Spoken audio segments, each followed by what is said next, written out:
Dear brother, 2005. I remember this year. The year where I went to school on my first day of kindergarten. Boy, I was scared to leave mom for once. I went to school only to find out that I didn't make many friends. But of course it's like that. We live in a generation where it's still okay to bully one another without thinking how it affects the other person.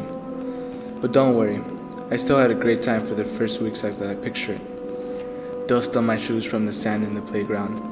Scratches on my knees from running around. The squeaky noise coming from the swings. It all tied together. I met my first teacher ever. That's right, I didn't go to preschool. Her name was Lisa. The same Lisa I met 3 years later. How could I forget? She wrote me a note that to this day I still might have lying around the house in yellow colored paper. About 2 years later, I got sick and tired of my school. I actually do not remember having many friends besides Daniel, the first friend that had come over to my house to play on the Nintendo GameCube. This same year, our parents decided to move in with their other brother.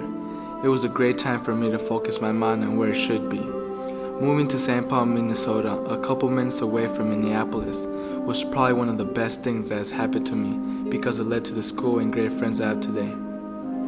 As I moved in with our brother, I went to a new school called Ion Spanish Immersion. There is where I joined the Spanish Immersion team. A team filled with the beautiful and soothing sounds of the Spanish language and culture. All through elementary school, I met tons of people, but sadly, I still didn't seem to get along with anyone. But I learned from my lessons, learned from my mistakes, and studied hard. I tried to change my personality as I moved on. Elementary school isn't for everyone, brother, but maybe you could have told me how you experienced it. In 2016, I am a proud and loud high school student who tries to be a sweet and kind-hearted person towards everyone. Going through some experiences in my life and learning from others, I have learned that I should truly cherish my life. Dear brother, I have a family who loves me and wishes me the best for my future. Did you know that our parents made sacrifices to get our brother and I here? We were born in just a small town in Mexico. Not knowing any better, you ended up passing away a few days or weeks later due to our town's poverty at the time. Dear brother, we live in a much better and advanced environment where we can only learn to adapt to.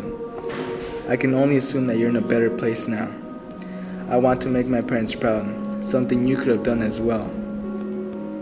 Dear brother, it's really sad to say that you passing away didn't affect me as much, but don't take it personal. That's only because I wasn't born yet at the time. My mother's pain is something that speaks out to me. She has been through a lot to this day.